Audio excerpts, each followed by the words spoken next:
Bapak Ibu Saudara yang terkasih dalam Tuhan, kita akan merenungkan firman Tuhan dalam 1 Korintus pasal yang ke-11. Mari kita melihat firman Tuhan. Secara khusus kita melihat kehidupan jemaat di Korintus dan mereka dicela oleh Rasul Paulus karena mereka melakukan satu ibadah secara perjamuan Tuhan dengan cara yang tidak benar, ya. Sebagian melakukan hal yang tidak benar dan itu diperingatkan oleh hamba Allah ini. Dan akibatnya memang ketika mereka melakukan dengan cara yang tidak benar dan ada yang mati, ya, ada yang mati karena salah menggunakan, ya, menyalahgunakan, mereka tidak sungguh-sungguh beribadah dan itu melecehkan nama Tuhan, maka Tuhan menghukum mereka. Mari kita melihat firman Tuhan dalam 1 Korintus pasal yang ke-11 mulai ayat 17. Saya membaca ayat 17, Bapak Ibu Saudara membaca ayat 18 dan seterusnya. Kita melihat firman Tuhan.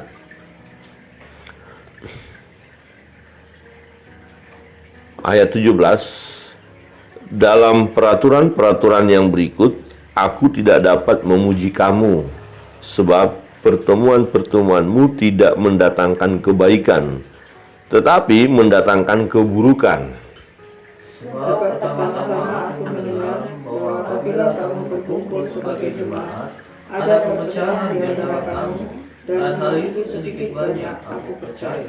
Sebab di antara kamu harus ada perpecahan, supaya nyata nanti siapakah di antara kamu yang tahan uji. Apabila kamu berkumpul, kamu bukanlah berkumpul makan perjamuan Tuhan. Sebab pada perjamuan itu tiap-tiap orang memakan dahulu makanannya sendiri, sehingga yang seorang lapar dan yang lain mabuk. Apakah kamu tidak mempunyai rumah sendiri untuk makan dan minum? Atau maukah kamu menghinakan jemaat Allah dan memalukan orang-orang yang tidak mempunyai apa-apa? Apakah yang kukatakan kepada kamu memuji kamu? Dalam hal ini aku tidak memuji. Sebab apa yang telah kuteruskan kepadamu telah aku terima dari Tuhan, yaitu bahwa Tuhan Yesus pada malam waktu ia diserahkan mengambil roti, dan sesudah itu ia mengucap syukur atasnya, ia memecah-mecahkannya dan berkata, inilah tubuhku yang diserahkan bagi kamu, perbuatlah ini menjadi peringatan akan aku. Demikian juga ia mengambil cawan sesudah makan, lalu berkata, cawan ini adalah perjanjian baru yang dimeteraikan oleh darahku. Perbuatlah ini setiap kali kamu meminumnya menjadi peringatan akan aku. Sebab setiap kali kamu makan roti ini dan minum cawan ini, kamu memberitakan kematian Tuhan sampai Dia datang. Jadi barang siapa dengan cara yang tidak layak makan roti atau minum cawan Tuhan, ia berdosa terhadap tubuh dan darah Tuhan. Karena itu hendaklah tiap-tiap orang memuji dirinya sendiri, dan baru sesudah itu ia makan roti dan minum dari cawan itu. Karena barang siapa makan dan minum tanpa mengakui tubuh Tuhan, ia mendatangkan hukuman atas dirinya. Sebab itu banyak di antara kamu yang lemah dan sakit, dan tidak sedikit yang meninggal. Kalau kita menguji diri kita sendiri, hukuman tidak menimpa kita. Tetapi kalau kita menerima hukuman dari Tuhan, kita dididik supaya kita tidak akan mendukung bersama-sama dengan dunia. Karena itu saudara-saudaraku, jika kamu berkumpul untuk makan, nantikanlah olehmu seorang akan yang lain. Kalau ada orang yang lapar, baiklah ia makan dahulu di rumahnya, supaya jangan kamu berkumpul untuk hukum. Hal-hal yang lain akan kuatur kalau aku datang. Amin. Puji Tuhan. Demikian jauh pembacaan kita. Nah, Bapak Ibu Saudara yang terkasih dalam Tuhan, Rasul Paulus mengatakan kepada jemaat ini bahwa jemaat ini tidak dapat dipuji oleh Rasul Paulus. Ya, karena apa? Mereka melakukan perbuatan yang tidak benar. Sekalipun ya mereka berkata ini sebagai ibadah, tetapi ibadah mereka tidaklah berkenan kepada Allah. Nah, pertama kita lihat sesuatu terjadi di dalam jemaat ini adalah adanya perpecahan. Dan ini tidak dapat dikatakan menjadi satu pujian. Ya. Di ayat 17, dalam peraturan-peraturan yang berikut aku tidak dapat memuji kamu. Tidak dapat memuji kamu sebab pertemuan-pertemuanmu tidak mendatangkan kebaikan tetapi mendatangkan keburukan. Jadi untuk apa ada pertemuan dalam konteks ibadah tetapi ternyata tidaklah kebaikan yang terjadi di dalam. Justru hal yang buruk. Ya. Nah, yang mereka lakukan ada perpecahan. Ya, sebab pertama-tama aku mendengar bahwa apabila kamu berkumpul sebagai jemaat, ada perpecahan di antara kamu, dan hal itu sedikit banyak aku percaya. Jadi, waktu hamba Allah ini mendengar terjadi perpecahan di jemaat, ya hamba Allah ini, Rasul Paulus, percayakan hal itu. Memang pasti akan ada perpecahan, dan rupanya perpecahan ini juga sebagai ujian. Ya, siapa yang taat, siapa yang setia. Jadi kira-kira begini, kok di gereja itu kok ada perpecahan ya? Nah, itu nggak usah kaget gitu loh. Karena memang di gereja itu bisa saja terjadi perpecahan. Nah, siapa yang tidak tahan uji, ya dia akan tersingkir atau akan keluar, kira-kira begitu.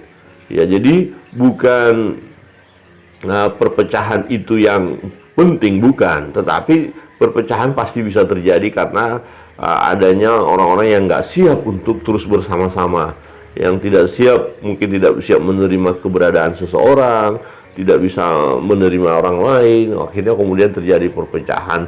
Ya, ada berita-berita yang buruk yang disampaikan, ada saling memfitnah barangkali atau menzolimi yang lain. Itu keadaan jadi kacau, dan ketika itu ada, itu untuk menguji ya sejauh mana jemaat itu bersatu, sejauh mana mereka bisa hidup bersama. Nah, pada akhirnya tidak bisa bersama-sama dan terjadilah perpecahan. Nah, perpecahan tidak Tuhan inginkan. Tuhan mau kita bersatu, tetapi fakta menunjukkan perpecahan itu tidak bisa dihindari karena memang keadaan seperti itu. Manusia yang begitu banyak, yang berbeda satu dengan yang lain, punya keinginan yang lain dan berbeda. Ya, nah di sini hamba Allah ini berkata, dalam hal ini aku tidak memuji kamu. Nah, yang kedua, ketika mereka berkumpul untuk memecahkan roti, untuk makan bersama. Nah, rupanya mereka ada kebiasaan dalam ibadah itu makan bersama. Nah, makan bersama sekaligus mengingatkan akan perjamuan kudus ya, bagaimana Tuhan memimpin murid-murid waktu itu, dan itulah yang disampaikan oleh Rasul Paulus kepada jemaat. Jadi dikatakan tadi, apa yang ku lakukan, ku teruskan, ku terima daripada Tuhan, kata Rasul Paulus. Nah, ternyata waktu mereka berkumpul ada orang yang ya tidak peduli kepada yang lain. Mereka ada makanan, makan dulu gitu ya. Bahkan dikatakan sampai ada yang kenyang, ada yang mabuk, tapi sementara yang lain tidak dapat apa-apa.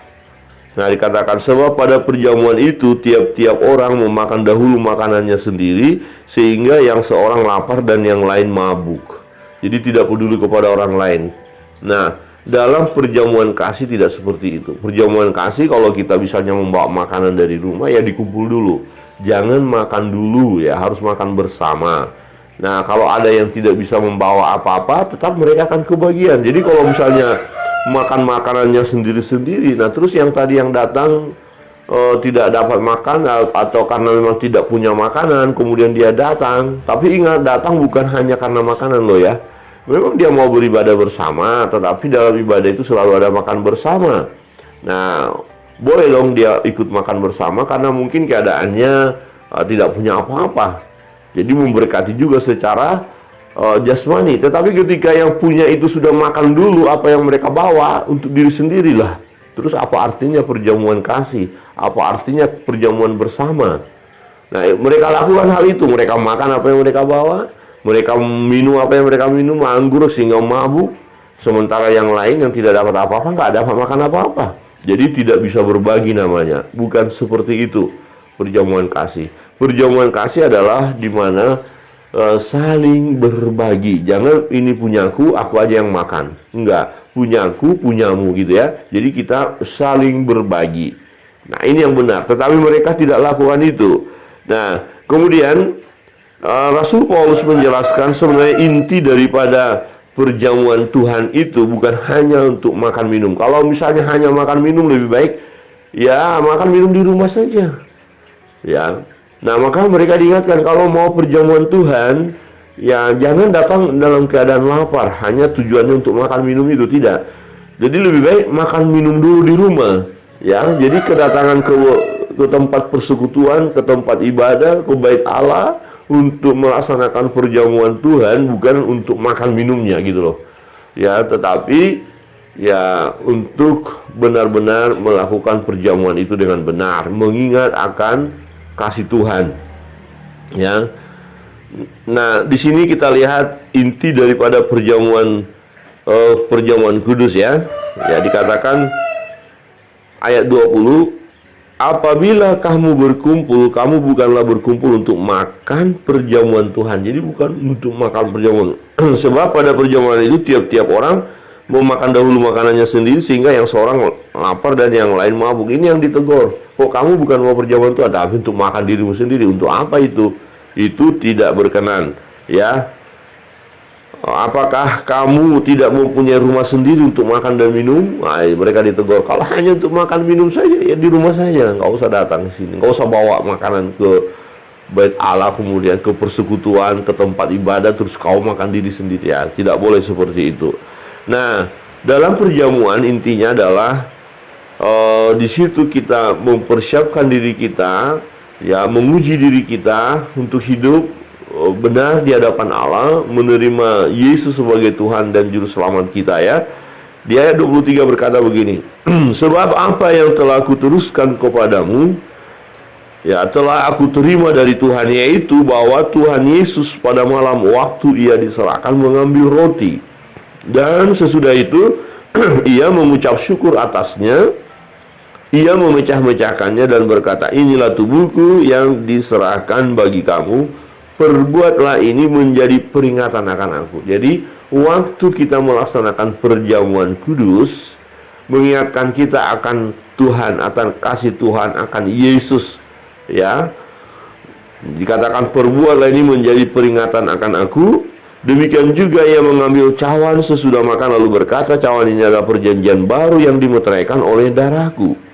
Perbuatlah ini setiap kali kamu meminumnya menjadi peringatan akan aku. Jadi waktu makan roti dan minum anggur, ya mengingatkan kita bahwa Yesus Kristus telah mengalami penderitaan, tubuhnya dicambuk, dipukul, diludahi, dia mengalami siksaan yang luar biasa, dan di kayu salib itu waktu dia digantung, darahnya juga ya tercurah di sana, darahnya mengalir. Nah, darah dan tubuh Yesus itu ya, waktu kita memakan roti dan anggur mengingatkan kita akan penderitaan Kristus, akan kasih Tuhan. Dia mau menderita sedemikian rupa untuk menyelamatkan kita orang-orang berdosa ini. Ya, jadi yang kita ingat waktu makan roti dan minum anggur ketika kita melakukan perjamuan kudus, mengingatkan kita akan kasih Tuhan. Saudara dan saya adalah orang-orang yang dikasihi Tuhan, amin. Tapi kalau ada yang melakukan hanya iseng-iseng saja, asal-asalan saja, itu tidak benar. Itu tidak benar. Maka diingatkan mereka ayat 27. Jadi barang siapa dengan cara yang tidak layak makan roti atau minum cawan Tuhan, ia berdosa terhadap tubuh dan darah Tuhan.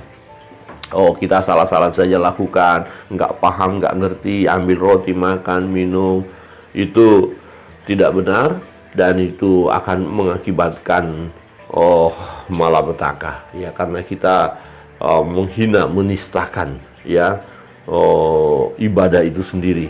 Jadi yang pertama ketika kita lakukan atau ambil bagian dalam perjamuan kudus, yakin bahwa kita percaya kepada Dia, menerima Yesus sebagai Tuhan dan Juru Selamat kita secara pribadi. Dan yang kedua, ya kita tahu hidup kita kudus di hadapan Allah. Ya, ketika kita sadar ada dosa, ada kesalahan, kita minta ampun dulu di hadapan Tuhan. Ya, mengakui segala dosa dan kesalahan kita. Apalah artinya kita melakukan perjamuan kudus sementara kita terus asik di dalam dosa? Itu keliru. Nah, saya mau katakan jangan pernah ambil bagian perjamuan kudus sementara kita tidak mau bertobat, kita tidak mau mengubah hidup yang lama itu, terus aja asik dengan dosa, tapi asik juga mau setiap kali perjamuan kudus kita ambil itu roti dan anggur, tapi kita masih dalam keadaan hidup berdosa, belum kita selesaikan. Itu cara yang salah. Maka dikatakan, ya, sebab itu banyak di antara kamu yang lemah dan sakit, dan tidak sedikit yang meninggal. Kenapa sampai meninggal? Ya, karena salah melakukan perjamuan itu, ya. Motivasi salah. Ya, tidak secara yang benar. Untuk itu, ya, kita harus menguji. Ya, maka dikatakan kalau kita menguji diri kita sendiri, hukuman tidak menimpa kita. Artinya, kita melihat diri kita, introspeksi diri. Ya Tuhan, sungguh aku percaya kepadamu. Ya Tuhan, ampuni aku akan dosa-dosaku. Ya, aku mau hidup kudus di hadapanmu. Aku mau berjalan bersamamu Tuhan. Nah, ketika kita mengakui kematian Yesus di kayu salib itu, nah, kita menikmati roti dan anggur itu, maka yang kita lakukan itu berkenan kepada Tuhan dan kita diberkati. Ya, ini penting. Jadi Rasul Paulus mengingatkan jemaat di Korintus supaya mereka ketika melakukan perjamuan Tuhan jangan melakukan hanya karena keinginan kedagingan saja. Oh, nanti kita kumpul-kumpul, makan-makan, minum-minum di sana. Itu sama dengan orang dunia, dan hamba Allah ini menegur mereka. Nah, kalau melakukan perjamuan Tuhan, haruslah intinya mengingatkan akan Kristus. Perbuatlah ini sebagai peringatan akan aku, kata Yesus. Jadi, tiap kali kita melakukan perjamuan kudus, di situ diteguhkan iman percaya kita. Kita memandang kepada Kristus yang disalibkan itu, ya, yang telah dikuburkan, tetapi pada hari yang ketiga bangkit dari antara orang mati dan naik ke surga. Dan saat ini sedang kita nantikan Dia, sebab Dia akan datang kedua kali untuk menjemput orang percaya. Apakah Bapak Ibu, Saudara percaya kepada Yesus? Amin. Tetap setia menantikannya. Kiranya Tuhan Yesus memberkati kita. Kita terus serahkan hidup kita kepada Tuhan, dan kita mau melayani seumur hidup kita, mengiring Yesus, dan percaya setiap kali kita melakukan perjamuan, kita harus lakukan dengan cara yang benar, dan juga kita siap menguji diri kita, sehingga kita melakukan segala sesuatu sesuai dengan kebenaran firman Allah, maka kita akan diberkati. Kita naikkan satu pujian, kemudian kita akan berdoa bersama-sama, sembari kita terus menyerahkan seluruh hidup kita hanya kepada Tuhan.